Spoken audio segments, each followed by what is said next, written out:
Jésus a dit, je vous donnerai à chacun selon vos œuvres, mais à vous, aux autres qui sont à Thyatire, à tous ceux qui n'ont pas cette doctrine, qui n'ont pas connu.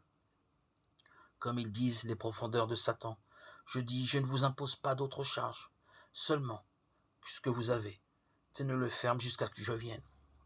Apocalypse 2, 23, 25. Thyatire était une petite ville célèbre pour ses teintureries, la couleur pourpre en particulier, et ses corporations d'artisans avec leurs fêtes, leurs sacrifices aux dieux et leurs orgies.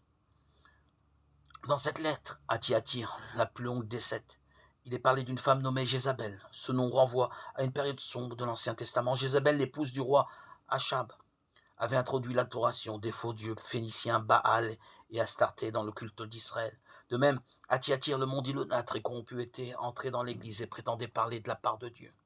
À Pergame, certaines personnes par l'enseignement dans l'église cherchaient à dévoyer les fidèles. Ici, à Thyatire, une partie de l'assemblée séduite formait des adeptes. Aussi, l'apôtre parle des autres qui sont à Thyatire, qui n'ont pas cette doctrine. Aujourd'hui, le christianisme est fortement influencé par l'évolution rapide d'un monde sans Christ. Ne perdons pas courage, continuons d'agir pour Dieu en nous posant chacun cette question. Est-ce que l'enseignement accepté ou recherché parmi les chrétiens que je côtoie trouve sa source et sa force en Jésus-Christ et dans sa parole? À Thyatire, Jésus se présente comme le Fils de Dieu. Il n'est pas un maître parmi d'autres. Il nous invite à refuser tout ce qui n'est pas conforme à la parole de Dieu et à tenir ferme ce que nous avons reçu de lui jusqu'à ce qu'il vienne.